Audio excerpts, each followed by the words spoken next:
स्वागत है आप सभी का, आपके साथ मैं हूं स्वप्निल। चूरू में ट्रांसपोर्ट व्यवसायी को धमकी मिली है, जान से मारने की धमकी दी गई। लॉरेंस गैंग का नाम सामने आ रहा है, संपत नेहरा का नाम सामने आ रहा है। वीडियो कॉल है जिसके जरिए धमकी दी गई। लॉरेंस और संपत नेहरा ने ये धमकी दी, वीडियो कॉल करके धमकी दी गई। मिंटू नेहरा के मोबाइल पर एक वीडियो कॉल आया जिसमें ये धमकी दी गई। देखिए, हत्या के मामले में गवाही देने से मना किया गया है।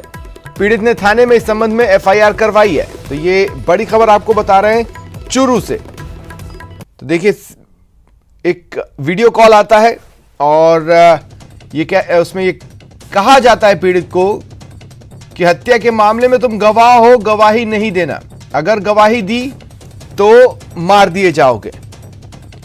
ट्रांसपोर्ट व्यवसायी को यह धमकी मिली जान से मारने की। लॉरेंस और संपत नेहरा ने यह धमकी दी है, ये जानकारी सामने आ रही है। लॉरेंस बिश्नोई और संपत नेहरा का फोन आया, इस विषय में आपसे बात करनी है। तो फिर वो मेरे घर पर आ गए। घर पे आके बैठ के उन्होंने बताया कि वो उनसे वीडियो कॉल पर बात हुई है। वो पीसी पर बता रहे हैं कि पंजाब आए हुए हैं। उन्होंने कहा कि जोगेंद्र जड़िया को जाकर के और हमारी बात करवा दो, उसको बोल दो कि अगर गवाही देगा या पैरवी करेगा तो 4-5 दिन के हमारे सूत्र सब कुछ तैयार हैं, 4-5 दिन में उसका मर्डर करवा देंगे। बढ़ेंगे आगे। चूरू के सांडवा में लिव इन रिलेशनशिप में रहने वाली युवती के साथ में रहने वाले युवक ने ही उसकी हत्या कर दी। मृतका नंदिनी की मां बेबी कवर की तहरीर पर पुलिस ने केस दर्ज किया और आरोपी राजेश स्वामी को हिरासत में लिया। थानाध्यक्ष ने बताया, आरोपी राजेश स्वामी पहले से शादीशुदा है, 1 साल पहले तलाक हुआ।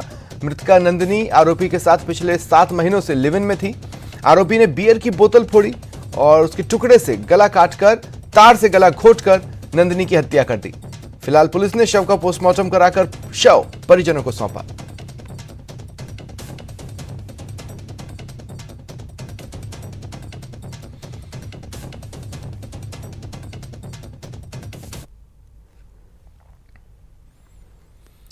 कोविड स्वास्थ्य सहायकों का आंदोलन स्थगित हो गया। मंत्री प्रताप सिंह खाचरियावास से इनकी मुलाकात हुई, जिसके बाद आंदोलन स्थगित करने की घोषणा की गई। सीएचए को एडजस्ट किया जाएगा, यह आश्वासन मिला है। मंत्री खाचरियावास ने वित्त सचिव और स्वास्थ्य सचिव से बात की। सहायकों का जो आंदोलन था उसके अंदर जो उनका डेलीगेशन था वो प्रताप सिंह जी खाचरियावास से मिला विधानसभा के बाहर। तो प्रताप सिंह जी खाचरियावास ने अखिल अरोड़ा जी से वार्ता की। अखिल अरोड़ा जी से वार्ता करने के बाद खाचरियावास ने आश्वासन दिया है कि आपका जो प्रपोजल है फाइल का, जो मैक्सिमम पद क्रिएट करने के बाद आपकी फाइल रेडी हुई, उसका प्रपोजल पृथ्वी सिंह जी व वैभव गलेरिया जी से पास होकर उनके पास आ गया। जल्द ही सीएचए को नौकरी देने का काम किया जाएगा। मुख्यमंत्री अशोक गहलोत ने साफ साफ शब्दों में इस बात की तस्दीक कर दी कि कांग्रेस अध्यक्ष के लिए किसी और पद पर काम करना उचित नहीं है। उनके इस बयान पर उनके समर्थकों का कहना है, कई नेता कांग्रेस अध्यक्ष रहते हुए भी प्रधानमंत्री रह चुके हैं, तो फिर अशोक गहलोत अध्यक्ष बनने के बाद सीएम क्यों नहीं रह सकते। हालांकि उनके विरोधियों का कहना है, सीएम गहलोत की राजस्थान की पारी का दी एंड हो चुका है।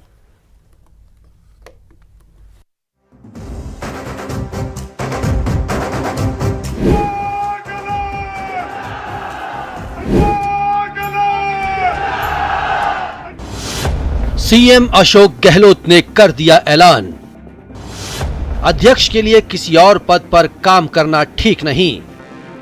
2 पोस्ट की कोई प्रॉब्लम नहीं है। कांग्रेस प्रेसिडेंट जो होता है, बनता है, वो जस्टिफाई भी कर पाता है अगर वो पूरे मुल्क में उसको काम करना है, तो 2 पोस्ट पे काम हो नहीं सकता है। सीएम अशोक गहलोत के इस बयान के कई मायने निकलते हैं। पहला, उन्हें लगता है कि एक व्यक्ति 2 पद का फॉर्मूला न्याय संगत नहीं है। दूसरा, कांग्रेस के अध्यक्ष के पास इतना काम होता है कि वो दूसरे पद के साथ न्याय नहीं कर सकता। और तीसरा, जो सबसे अहम है, कि अगर सीएम अशोक गहलोत कांग्रेस के राष्ट्रीय अध्यक्ष बने तो फिर वो मुख्यमंत्री की कुर्सी छोड़ देंगे। वैसे आपको बता दें कि ये सिर्फ और सिर्फ संकेत है, क्योंकि सियासत में जो जैसे कहा गया है उसका ठीक वैसा ही कोई मतलब होता नहीं है। 1 मैन 1 पोस्ट का फॉर्मूला लागू नहीं होता है, परंतु कांग्रेस प्रेसिडेंट कोई बनता है तो वो 2 पोस्ट पे काम नहीं कर सकता ना, उसको पूरे कंट्री का देखना पड़ेगा, हर राज्य का देखना पड़ेगा। तो जस्टिफाई करने के लिए एक पोस्ट पे रहना ज़्यादा उचित है। मुख्यमंत्री बने रहने के लिए अशोक गहलोत ने जो राजनीतिक परिपक्वता दिखाई है, ठीक वैसी ही राजनीतिक परिपक्वता वो राष्ट्रीय अध्यक्ष की कुर्सी तक पहुंचने के लिए भी दिखा रहे हैं। और यही वजह है कि वो ये कहना नहीं भूलते कि वो कांग्रेस के एक सिपाही हैं और बिना किसी पद के भी काम करने में उन्हें कोई परेशानी नहीं है। हालांकि मैंने तो ये कहा कि मेरी इच्छा है और मेरा बस चले तो मैं कोई पद पे नहीं रहूं। मैं लगातार 40 साल तक केंद्रीय मंत्री, पीसीसी प्रेसिडेंट, एआईसीसी का महामंत्री और 3 बार चीफ मिनिस्टर रहा हूँ। तो मेरे लिए बगैर पद भी मैं तो राहुल गांधी के साथ में यात्रा में शामिल हो जाऊँ। सीएम गहलोत के बयान का हर कोई अपने अपने हिसाब से मतलब निकाल रहा है, लेकिन इस मौके पर उनके करीबी वो इतिहास याद दिलाने में भी पीछे नहीं हट रहे कि कैसे कांग्रेस के कई नेता अध्यक्ष रहते हुए भी प्रधानमंत्री की कुर्सी संभाल चुके हैं। अनेकों बार हुआ है। नीलम संजीव रेड्डी भी मुख्यमंत्री रहते हुए कांग्रेस अध्यक्ष बने और नेहरू जी, इंदिरा जी, राजीव जी सभी कांग्रेस अध्यक्ष नरसिम्हा राव जी रहे और प्रधानमंत्री भी रहे। राजस्थान के संदर्भ में मैं ये जरूर कहना चाहूँगा कि अशोक गहलोत साहब ने 4 साल जो शानदार काम किया है, गरीबों के कल्याण की जो योजनाएं शुरू की है, जो विकास के अभूतपूर्व काम किए हैं, उनका चेहरा आगे रखने पर ही कांग्रेस को उन सब कामों का लाभ मिल सकता है। इसलिए मेरी तो राय है कि उनको मुख्यमंत्री रहते हुए कांग्रेस का नेतृत्व करना चाहिए। पूरे हिंदुस्तान की कांग्रेस ने देखा है तो उनकी क्षमताओं पे आम आदमी को विश्वास है, सबको साथ लेके चलने वाले आदमी हैं। इसलिए बैठो हमारे मुख्यमंत्री जी को अगर राहुल गांधी, सोनिया गांधी जी मौका दे रहे हैं तो निश्चित रूप से कामयाबी हासिल करेंगे और राजस्थान को तो निश्चित रूप से पूरी तरीके से संभाल रखा है, आगे भी निरंतर संभालते रहेंगे। अशोक गहलोत जी ने जो कहा है वो सही कहा है और इस देश के हित में कहा है, प्रदेश के हित में कहा है। अशोक गहलोत जी जहाँ रहेंगे नंबर 1 पे रहेंगे। ये हमेशा जो कहते हैं वो सही कहते हैं, अपने विचार से, दिल से कहते हैं। सीएम गहलोत के बयान पर उनके समर्थक जो भी कहें, लेकिन विपक्ष ने ये कहना शुरू कर दिया है कि सीएम गहलोत की राजस्थान की पारी अब खत्म हो चुकी है। उनके बयान से जो अंदाज लगाया जा सकता है, संभावनाएं जो ढूंढी जा सकती है, राजनीतिक पंडित तो यही कहेंगे कि अब राजस्थान में उनका कार्यकाल सिमट चुका है और राजस्थान के अंदर अब दूसरे मुख्यमंत्री जिसको वो चाहेंगे उसको नवाजेंगे और वो खुद दिल्ली की ओर प्रस्थान करेंगे। एक बयान और तमाम कयास अब यही चल रहा है कांग्रेस के अंदर। ऐसे में आने वाले दिनों में ये देखना बहुत ही दिलचस्प होने वाला है कि डबल पोस्ट पर सस्पेंस खत्म होने वाले इस बयान का असर क्या होता है, राष्ट्रीय राजनीति से लेकर राजस्थान की राजनीति में क्या कुछ बदलता है। Bureau report, news 18 Rajasthan. Congress के राष्ट्रीय अध्यक्ष के चुनावों का नामांकन भरने जा रहे सीएम अशोक गहलोत के बाद अब प्रदेश की सत्ता किसे सौंपी जाएगी, इसे लेकर सवाल खड़ा हो गया है। मंत्री राजेंद्र गुढ़ा ने कहा, आलाकमान जिसे भी सीएम बनाएगा हम उनके साथ हैं। उन्होंने सचिन पायलट को सीएम बनाने के सवाल पर कहा, अगर आलाकमान भरोसीलाल जाटव को भी सीएम बनाता है तो हमें वो स्वीकार है। इतना ही नहीं, उन्होंने 6 विधायकों की गारंटी ली है।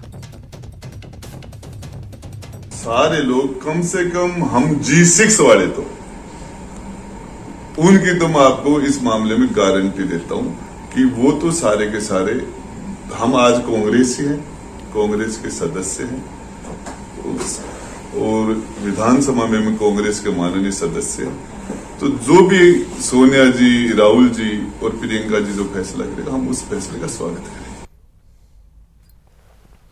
कोटा से एक बड़ी खबर है। बेटे का शव लेकर अस्पताल परिसर में एक पिता भटकता रहा।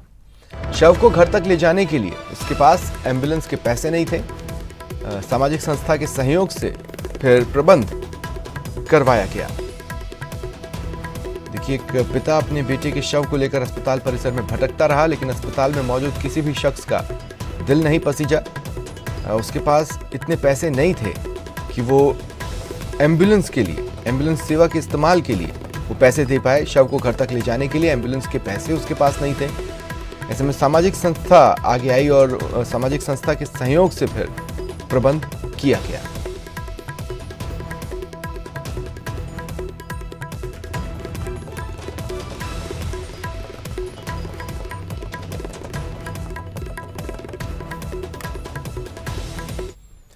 देखिए, प्रदेशवासियों को एक बड़ा अधिकार आज मिलने जा रहा है। राइट टू हेल्थ आज प्रदेशवासियों को मिलेगा। विधानसभा में आज राइट टू हेल्थ बिल पेश किया जाना है। चिकित्सा मंत्री प्रसादी लाल मीणा विधानसभा में ये बिल पेश करेंगे। स्वास्थ्य विभाग के ड्राफ्ट को लॉ डिपार्टमेंट ने अंतिम रूप दे दिया है।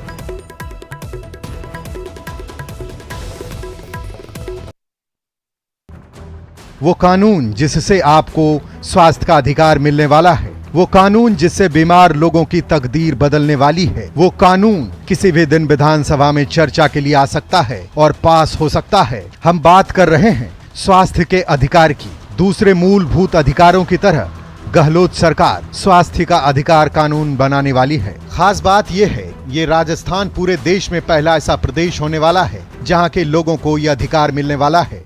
पूरे देश में नहीं, पूरे एशिया में पहला स्टेट बनेगा राजस्थान, जहाँ राइट टू बिल विधानसभा पारित करेगी, कानून बनेगा, लोगों को अधिकार मिलेगा। इससे बड़ा कोई काम राजस्थान के में नहीं, पूरे देश में नहीं है। मॉडल स्टेट हमारा है और इसको और आगे बढ़ाने के लिए राइट टू हेल्थ बिल लाए। स्वास्थ्य के अधिकार बिल के ड्राफ्ट को लॉ डिपार्टमेंट ने अंतिम रूप दे दिया है। जानकारी के मुताबिक इस बिल के कानून बन जाने के बाद प्रदेश के लोगों को सभी अस्पतालों में निःशुल्क परामर्श लेने का अधिकार मिलेगा। सभी अस्पताल में बीमार लोगों को दवाइयां निःशुल्क मिलेगी। सभी अस्पताल में रोगी तमाम तरह की जांच निःशुल्क करा पाएंगे। बीमार लोगों को फ्री में आपातकालीन वाहन की सुविधा मिल जाएगी। लोगों को आपातकालीन चिकित्सा की सुविधा का भी अधिकार होगा। मरीजों को सभी सरकारी अस्पतालों में सर्जरी कराने का हक होगा। रियायती दर पर स्थापित निजी अस्पतालों में भी इलाज का हक होगा। सरकारी और निजी अस्पतालों से स्वयं की रिपोर्ट लेने का अधिकार होगा।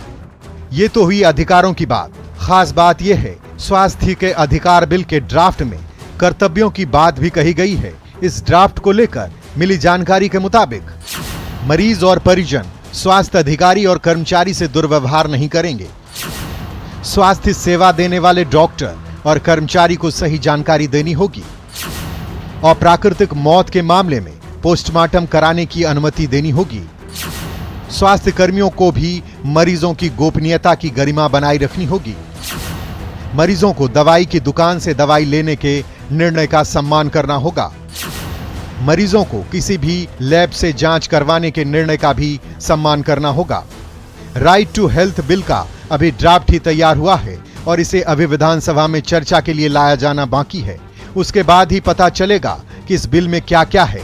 हालांकि इसे लेकर सामाजिक क्षेत्र से जुड़े लोग कुछ आशंका भी जता रहे हैं। जो ड्राफ्ट अभी पेश होने वाला है, अगर विधानसभा में होता है तो वो किस तरह का ड्राफ्ट है, कितना मजबूत कानून है, उसको लेकर हमको अभी भी संदेह है। तो हम ये चाहते हैं कि सरकार जो भी कानून लाए वो एक मजबूत कानून होना चाहिए। सिर्फ औपचारिकता मात्र के लिए कोई कानून सरकार ना पास कर दे। अगर मजबूत कानून आएगा तो उससे निसंदेह राज्य में स्वास्थ्य के हालातों में काफ़ी सुधार होगा, आमजन को उससे बहुत लाभ होगा और स्वास्थ्य को अधिकार स्वरूप लोगों को देने का जो वायदा सरकार ने किया था वो भी उसकी पूर्ति होगी।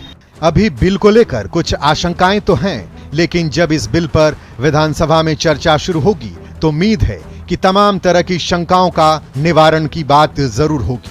और अगर ऐसा हुआ तो फिर ये कानून प्रदेश के लोगों के लिए एक नई सुबह का सौगात जैसी होगी। सौरभ गृहस्थी, न्यूज़ 18 राजस्थान, जयपुर। बात प्रदेश की महिलाओं की, जिन्हें सीएम गहलोत के बजट घोषणा के मुताबिक जल्द ही फ्री में स्मार्टफोन मिलने वाले हैं। आइए बताते हैं विधानसभा में क्या कुछ कहा गया है और सत्ता पक्ष के साथ साथ विपक्ष के नेताओं की इस पर क्या राय है। प्रदेश की आधी आबादी को स्मार्ट बनाने के लिए अगले महीने से प्रदेश सरकार चिरंजीवी महिलाओं को फ्री में स्मार्टफोन देना शुरू कर देगी। विधानसभा में इसे लेकर प्रदेश सरकार के मंत्री बीडी कल्ला ने कहा कि सरकार अक्टूबर महीने से मोबाइल देना शुरू करेगी। इस योजना के तहत 1.35 करोड़ परिवार की मुखिया महिलाओं को फ्री में स्मार्टफोन दिया जाएगा। खास बात यह है कि इस योजना पर 12,000 करोड़ रुपए खर्च होंगे। इतना ही नहीं, इन स्मार्टफोन के लिए डेटा का खर्च भी राज्य सरकार ही उठाएगी। इसके लिए अलग से 3,500 करोड़ रुपए इस साल खर्च किए जाएंगे। इस ऐलान के साथ ही कांग्रेस में शामिल मंत्री और विधायकों के चेहरे खिल उठे हैं और उन्होंने सरकार की इस योजना को ऐतिहासिक करार दिया है। मोबाइल जिस औरत के पास पहुंच जाएगा, निश्चित तौर पर वो ये जरूर देखेगी कि इसमें क्या क्या चीजें हैं। तो जो सारी राजस्थान सरकार की जितनी भी योजनाएं हैं, जिनसे किन किन योजनाओं से क्या क्या लाभ मिल सकता है, ये जब उसकी जानकारी में आएगी तो जो वो जानकारी के अभाव में उन योजनाओं का लाभ नहीं उठा पा रही है, वो सब उठा पाएंगे। तो क्रांति आएगी, एक तरह से पूरे प्रदेश में क्रांति आएगी। तो महिला सशक्तिकरण के बारे में भी मैं ये कह सकता हूँ कि जो मोबाइल राजीव गांधी जी के देन, जो देश में डिजिटल क्रांति का आधार है, उस तरफ प्रदेश के मुख्यमंत्री अशोक गहलोत जी ने एक सार गर्भित और मजबूत कदम उठाया है। वो देख सकेंगी, कर सकेंगी, आगे बढ़ सकेंगी। उनको सशक्त करने के लिए एक माध्यम के रूप में ये साबित होगा। आपके इंटरनेट के माध्यम से इतनी सारी जानकारियां उन्हें उपलब्ध होंगी, वो रीच कर पाएंगी, वीडियो कॉल से रीच कर पाएंगी, पुलिस स्टेशन हो जाएं, दूसरी और कोई आपातकालीन सेवाएं, इस तरीके की इमरजेंसी सेवाएं हो जाएं, वहां रीच कर पाएंगी। सरकार की तरफ से परिवार की मुखिया महिलाओं के लिए फ्री में मोबाइल का ऐलान तो कर दिया गया है, लेकिन इसे लेकर विपक्ष ने कड़ा ऐतराज जताया है और कहा है कि इस खर्च से प्रदेश कर्ज के दलदल में फंस जाएगा। पूरा नहीं कर पाए तो ये जो मोबाइल को लेकर ये वोटर्स को खरीदने का या अपने पक्ष में करने का जो ये सगोपा छोड़ रहे ना, ये असफल रहेगा। राजस्थान सरकार के पास इतना पैसा नहीं कि 12,000 करोड़ की मोबाइल बांट सके। इनके ऊपर जितनी देनदारी है, जितना कर्जा है, वो कर्जे को बढ़ावा देगा कर ये लाएंगे। और आगामी वर्ष में तो वैसे भी चुनाव है, इन्होंने अपना लक्ष्य भी 3 साल तक रखा कि हम 3 साल तक इस काम को करेंगे। बीजेपी इस योजना को भले ही मुफ्त की रेवड़ी कल्चर से जोड़कर देख रही हो, लेकिन कांग्रेस ने इस योजना के जरिए प्रदेश की महिला वोटरों को साधने की कोशिश जरूर की है। प्रदेश की आधी आबादी अब चूल्हे चौके तक सीमित नहीं रहेगी, उनके ख्वाबों के भी पंख लगेंगे और वो भी दुनिया जहान की खबरों से बाखबर रहेंगी जब उनके हाथ में मोबाइल होगा। विपक्ष चाहे इसे लेकर कुछ भी कहे, मगर राजस्थान में डिजिटल क्रांति की दिशा में सरकार का ये महत्वपूर्ण कदम वर्षों तक याद रखा जाएगा। कैमरा पर्सन भवानी के साथ बाबूलाल धायल, न्यूज 18 जयपुर।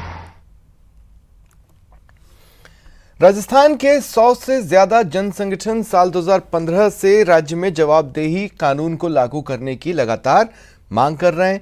फिर इस मांग को दोहराते हुए सूचना स्वरोजगार अभियान की और सीएम गहलोत और सदन के सभी विधायकों से मौजूदा विधानसभा सत्र में जवाबदेही कानून को लागू करने की मांग रखी गई। समाजसेवी अरुणा रॉय, निखिल, कविता श्रीवास्तव, शंकर सिंह ने प्रेस वार्ता की। उन्होंने कहा जनता जवाबदेही तय करना चाहती है क्योंकि कांग्रेस पार्टी ने चुनाव घोषणा पत्र में भी इसे शामिल किया। राज्य के सीएम 2 बार विधानसभा में घोषणा कर चुके हैं। उन्होंने कहा राम लुभाया कमेटी की रिपोर्ट दिए 2 साल से ज्यादा हो गए, लेकिन कानून नहीं लाया जा रहा।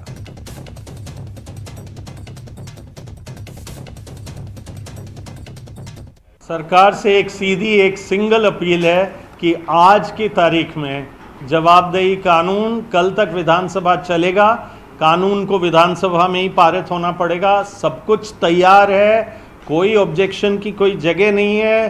3 बार आपके खुद की घोषणाएं और आपके वादे हुए हैं, आप इसको कृपया कल शाम तक पारित करें। राजस्थान की जनता को आपने जो वादा किया है वो पूरा करें। आपके सारे और कानूनों को भी लागू करने के लिए ये बहुत जरूरी है। ओलंपियाड और राष्ट्रमंडल खेलों के लिए प्रदेश के लक्ष्य चाहर का टीम इंडिया के लिए चयन हुआ है।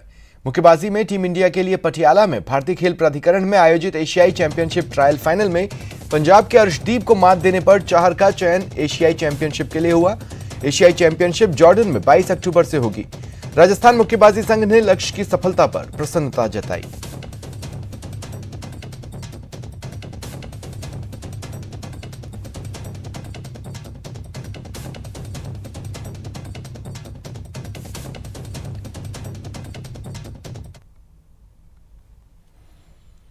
International urban and regional corporation के साथ नगर निगम ग्रेटर ने एक MOU साइन किया है। इसके तहत चयनित शहरों को अर्बन इंफ्रास्ट्रक्चर डेवलपमेंट में सपोर्ट किया जाएगा। नगर निगम आयुक्त महेंद्र सोनी और IURC के इंडियन कोऑर्डिनेटर पेनगोयटिस ने MOU पर हस्ताक्षर किए। महापौर सौम्या गुर्जर भी मौजूद रहीं।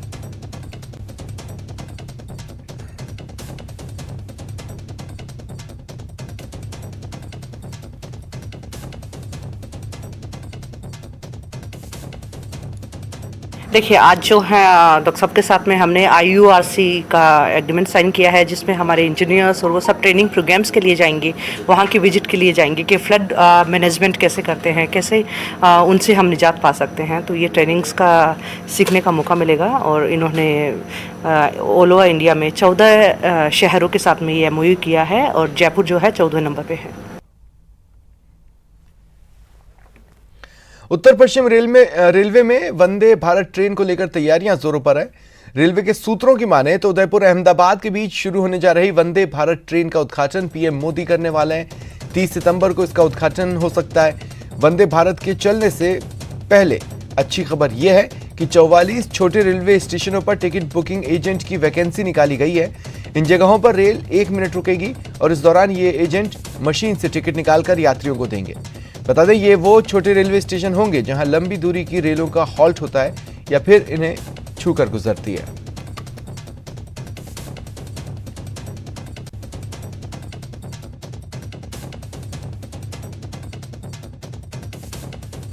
तो हमारे हॉल्ट स्टेशन होते हैं, जो छोटे स्टेशन है जहाँ पे कोई भी रेलवे का स्टाफ पोस्टेड नहीं होता है, ये सिर्फ यात्रियों की सुविधा के लिए हॉल्ट रखे जाते हैं। उन जगहों पे हम बुकिंग एजेंट जो है, हॉल्ट एजेंट जो है वो प्रोवाइड कराते हैं, जिसमें हम इसके लिए निविदा निकालते हैं। और इसी तरह ऐसे स्टेशन जहाँ पे यात्री भार ज़्यादा है और टिकट की डिमांड ज़्यादा होती है, तो हम एक STBS एक सुविधा है, जिसमें कि स्टेशन की प्रेमाइस के बाहर जो है उसका भी हम कॉन्ट्रैक्ट करते हैं कि वहाँ से भी यात्री जो है टिकट ले सकते हैं। तो एक सुविधा है जो कि आमजनों की सुविधा के लिए हमने कर रखी है और इसके लिए निविदाएं। राजधानी जयपुर में डिस्कॉम के additional chief engineer civil Devesh Bhadana के दफ्तर और कुर्सी को कुर्क करने के लिए वाणिज्यिक न्यायालय गई टीम ने दफ्तर और कुर्सी को कुर्क करने की कार्रवाई की। जयपुर डिस्कॉम के अधिवक्ताओं ने कोर्ट की टीम से 27 नवंबर तक का वक्त मांगा। बता दें, एक फर्म के कार्य का 31,74,000 की बकाया राशि का भुगतान नहीं करने के चलते कोर्ट ने कुर्की का आदेश दिया।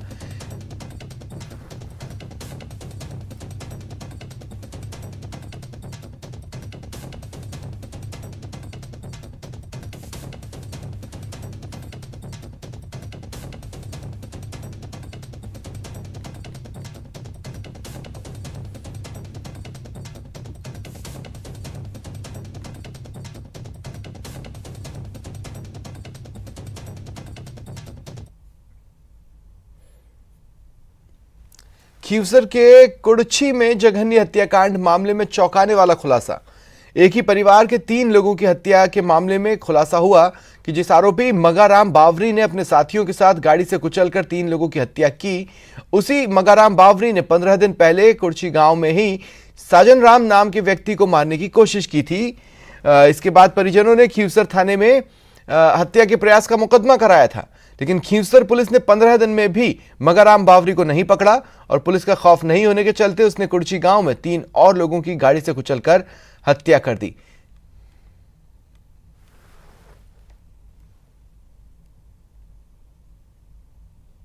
शाम को वापस आओ तो रात की 10:30 बजे बहुत दूर काम करता था, जाखण गांव। मेरे साथ में घटना हुई।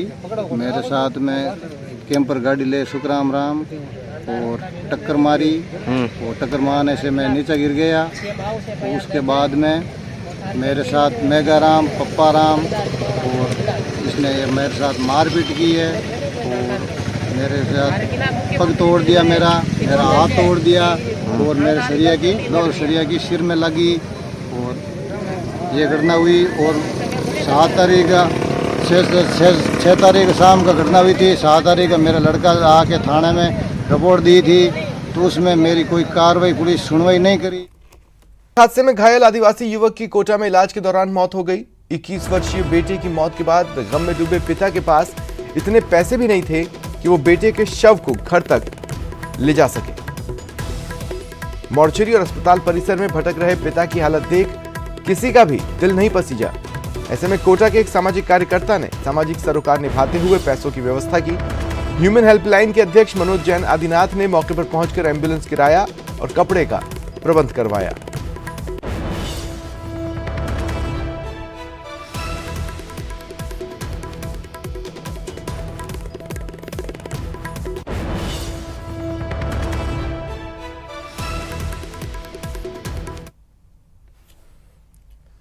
और आइए आपको पानी पर चित्रकारी दिखाते हैं। ये मजाक नहीं, हकीकत है। राजस्थान में उदयपुर के गोवर्धन नाथ जी मंदिर में एक कलाकार ने पानी से भरे बर्तन में सूखे रंगों से कृष्ण की बाल लीलाओं को दर्शाया। आप सोच रहे होंगे ये कैसे संभव है। दरअसल उदयपुर में पीढ़ी दर पीढ़ी कलाकार जलसाझी बनाते आ रहे हैं। 350 साल से जलसाझी यहाँ की लोक परंपरा का अटूट हिस्सा है। जब जलसाझी बनकर तैयार होती है तो इसे बाकायदा श्रद्धालुओं के दर्शनार्थ रखा जाता है। जलसाझियों के दर्शनों के लिए मंदिरों में भक्त पूरी श्रद्धा के साथ पहुंचते हैं। संझा एक लोक पर्व है जो श्राद्ध पक्ष की एकादशी से प्रारंभ होता है और 5 दिनों तक चलता है। एक जलसाझी बनाने में पूरा दिन लग जाता है। यह पानी पर बनाई जाती है जो काफी सजीव नजर आती है। जल पर विशेष रंगों का उपयोग कर इन जलसाझियों को चित्रकार तैयार करते हैं।